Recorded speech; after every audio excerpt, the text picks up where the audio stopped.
Hello there, ladies and gentlemen. This is Boisterous coming to you with some Silver League Sexiness out of the map Antigua Shipyard. It's playing down here in the bottom left-hand corner of the map and accidentally hitting S. We have ShadowWraith as the red Zerg, and down here in the bottom right-hand corner, we have xCDeatHStaR as the blue Protoss.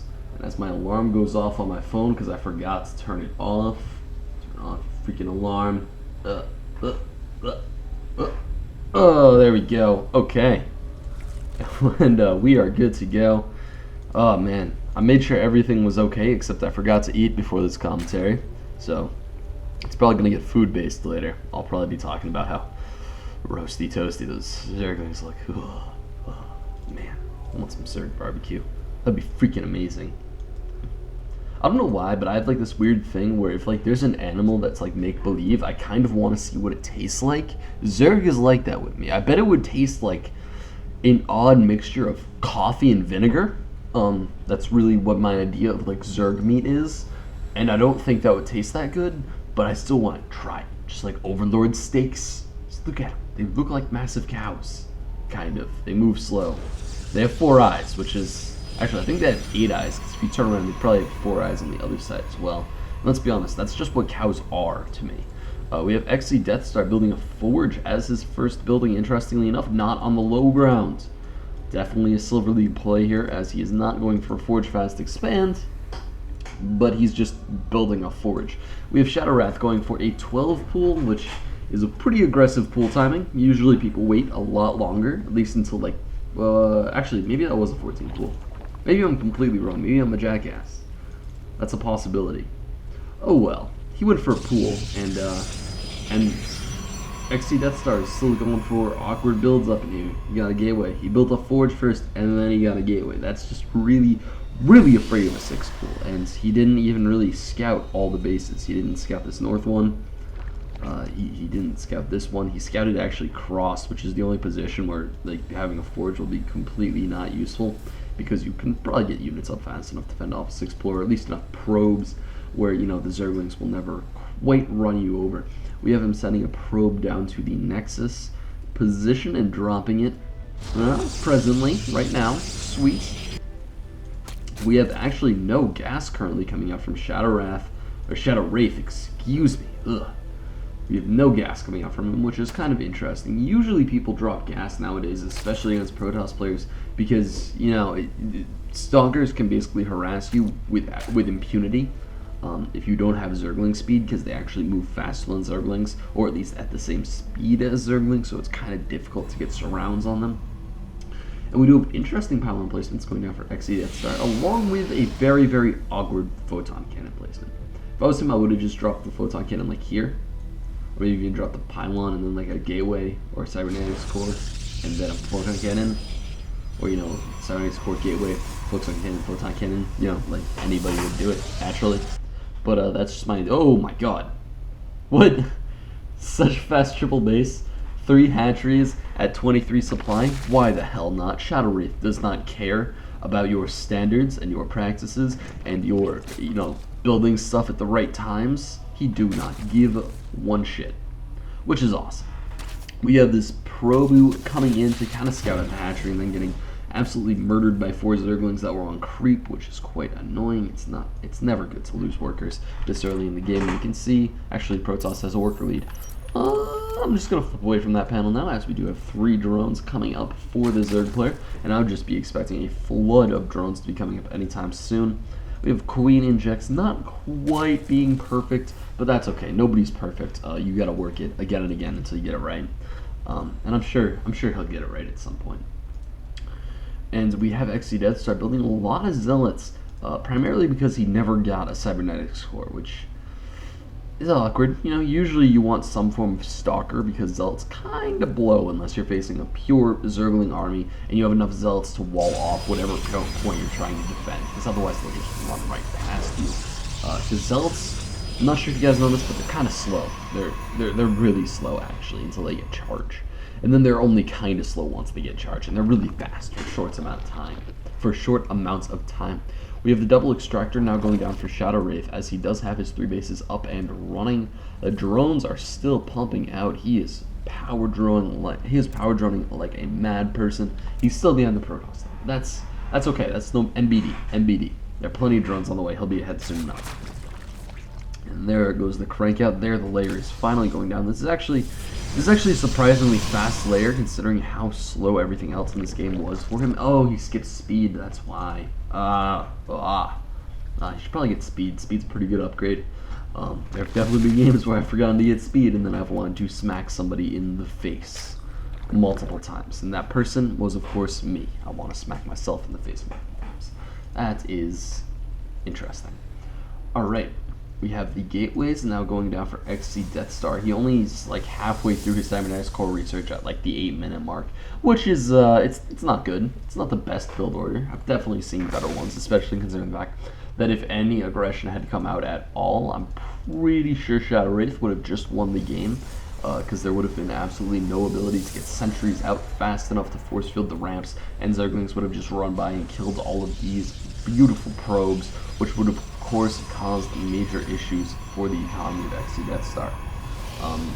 And we have a Twilight Council along with a Photon Cannon going down here. I don't know why there's a Photon Cannon right next to the Twilight Council. Do not ask me. And I also do not know why the Twilight Council is over in the middle of nowhere, considering the fact that this Overlord is easily going to scout it right now. Actually, yeah, it's already seen it. Yeah, there's no mystery there. We have the Stalker coming over to snipe off this Overlord. It will get a full view on most of the base. I'm not sure if it's going to see the fact that the Summoner Escorts finished spinning, but no, it's not. That's okay.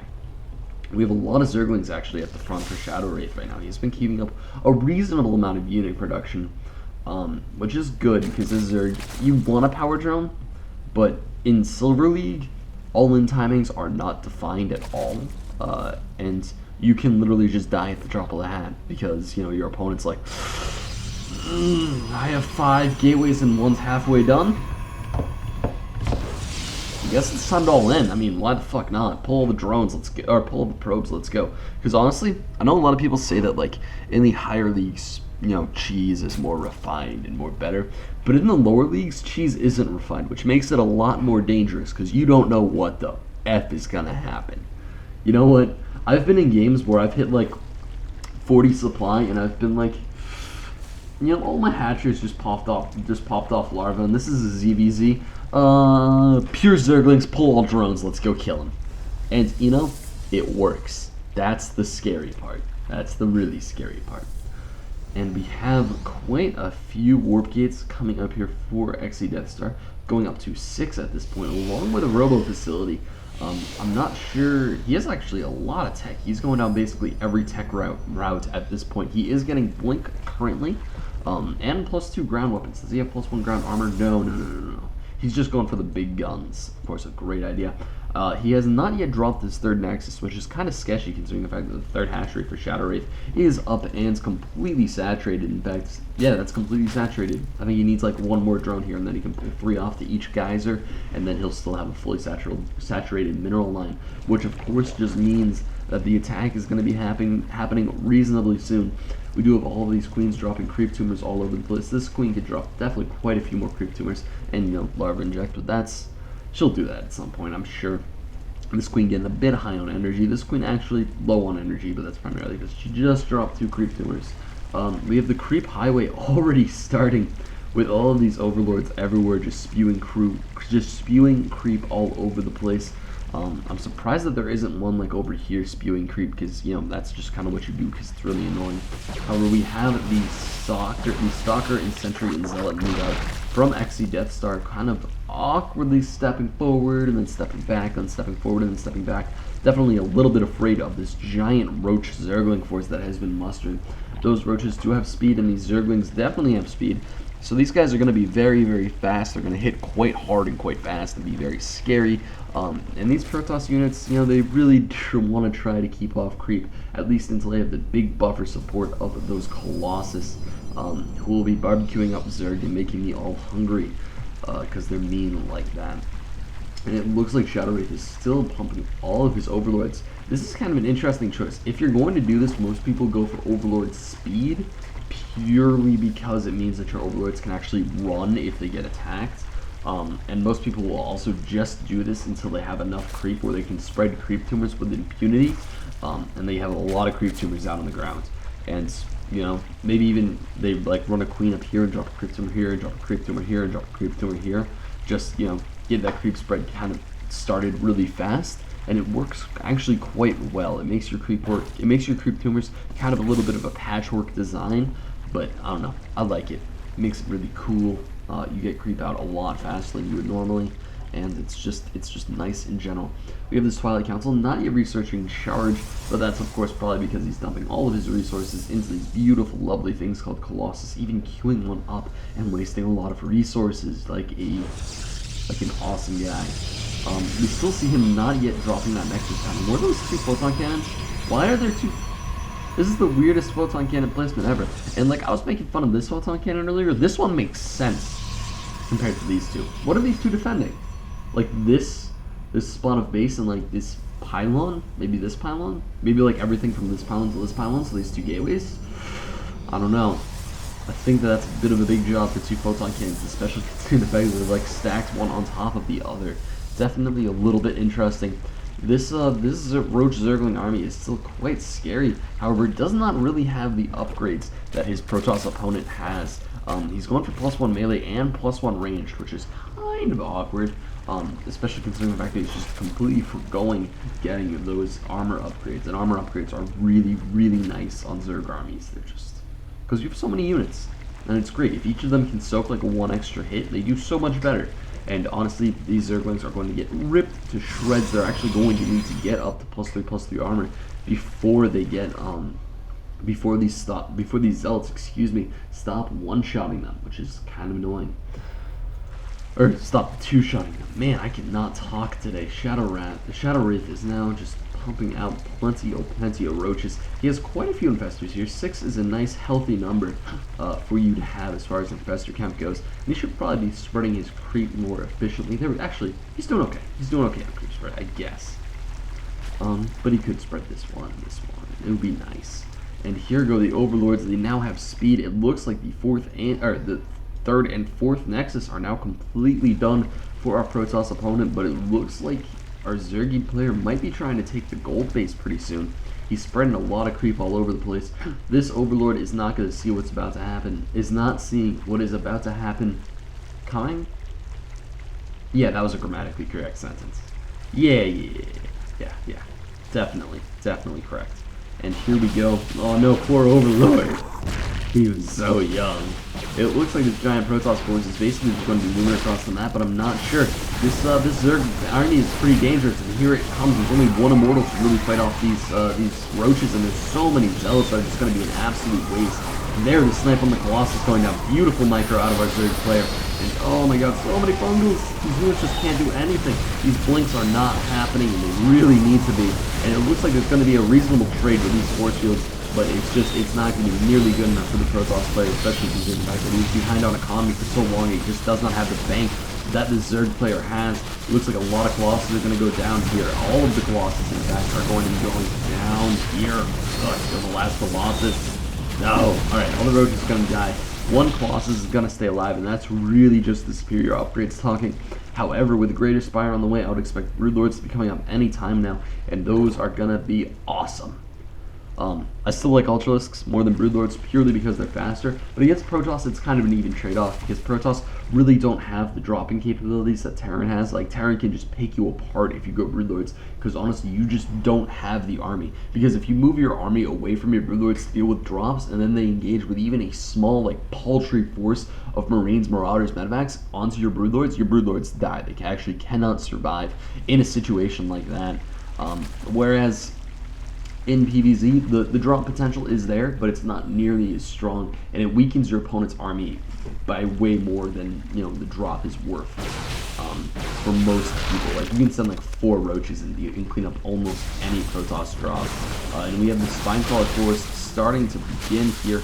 All these roaches moving out to engage, and it looks like +3 range attacks along with armor is happening right now, which is definitely the correct upgrade to be getting at this point in time. Because, you know, Zerglings are not going to be that effective against an opponent's Colossus army. And it looks like these roaches are being a little bit on the suicidal side. I don't know why they're charging so headlong into us. He does have a very small Protoss force, but there are a lot of cannons here, and they're still engaging. They do not give a crap. And here comes 3 Colossus, and 3 Colossus is really strong if they would just stay out of the way. Oh my god, no Colossus, don't step on the low ground. Colossus, stay on the high ground with me, buddy. Alright, actually, this might just work. ShadowWraith running in with a huge amount of roaches, and here come the Zealots, but this Colossus is going to get sniped off by all of these roaches. It looks like these Zealots are going to be doing a reasonable amount of damage here, but it's just going to be, it might not be enough. There's so many roaches here. And it looks like all this random photon cannon placement might actually work out in his favor. All these photon cannons are going to be going down, but here come the blink stock, and these guys should be able to clean up this army quite significantly well, because they just have that armor, or those upgrades way ahead of his opponent.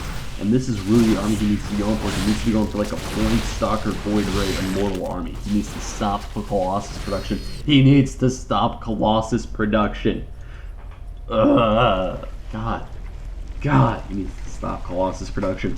If you're facing a Roach army, stop Colossus production. There's no reason to have Colossus against Roaches. Colossuses are for like Lings, Blings, and Festers. That's what Colossus are for, because they just roast Lings so well. And, you know, if you have an opponent going Broodlords, Colossus are completely useless. If you have an opponent going Roaches, Colossus are almost completely useless. Immortals are so much more cost effective and so much more just useful at the end of the day. Just build Immortals and get Void Ray tech up and running, because Void Rays are freaking spectacular. Maybe you can get a mothership in there with that Void Ray, and motherships are great. They're so much fun to use. And this Roach Ball is just going to, like, this small Roach Ball could basically snipe off this, okay, maybe the Stalker army would probably win, but the upgrades are getting close, and that's really important, because with xCDeatHStaR, the big advantage he had was upgrades, and that upgrade gap is closing. We have +2, +3 on the way for these Roaches, and +3 is on the way, or +3 armor is on the way for a Protoss player, so he's only going to be ahead by 1 armor upgrade, and that's only going to kick in after the +2 starts. So he will never again be ahead that much in upgrades as he was in the last fight, where it was like no armor upgrades for the Roaches. And it looks like we have Broodlords on the way, which are the big tech hard-hitting units for the Zerg army at this stage. It's going to get sketchy. And it looks like we have an Overseer finally making its way onto the map. It is going to be seeing this Observer. Okay, it's not going to be seeing that Observer. And we see him kind of just starting to lose the economy battle as the Protoss player just takes the map, which is really not what you want. I'm kind of surprised that the Protoss player is taking the map, honestly, considering Zerg has had better positioning in almost every fight, and he's gotten the better half of almost every fight. But it looks like with +2 flyers, attack and melee on the way, I'm not sure if he even really needs to win the map, as we're going to see these Broodlords move over to the close air positions that the Protoss player is holding, and they can just range this entire base basically from the third. There's going to be a lot of Broodlings coming in to this third base, and that's kind of scary. Yeah, it's definitely a little bit sketchy. This is probably the best way to use your Broodlords in a lower league like this, is just use them to force engagements with your opponent. Because honestly, players are not going to know how to defend this. They're not going to know to just build Void Rays, because Void Rays are really good against Broodlord and Corruptors. They're actually just really good. And this is a lot of this is a lot of Broodlings. And it looks like we have the engagement coming out from the Protoss player, but that is not where the Broodlords want to be. It looks like they are going to get the high ground advantage, and there are the Broodlings coming in, and they are going to be doing a lot of damage to that Soccer Ball, forcing it back. It looks like an improv micro leads those Colossus out to dry, and here come the Infestors. Are they going to get those clutch money fungals that they need to stop this army from just sidestepping? And there we go, there they are. The blink forward, just getting them Soccer's decimated. If you're going to blink forward, you gotta blink under the Broodlords.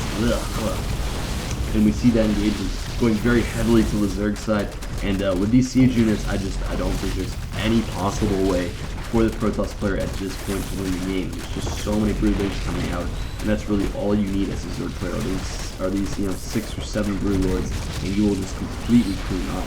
And I would not be surprised to see xCDeatHStaR coming out with any sort of GG soon, as all of his tech is going to be going down with this base. He has a couple of warp gates up here. Does he have any more? No, it's just these like 2 warp gates. And that's kind of all he has for his production at this point, that isn't getting absolutely camped by units that can't really kill. And DeatHStaR asking how many bass,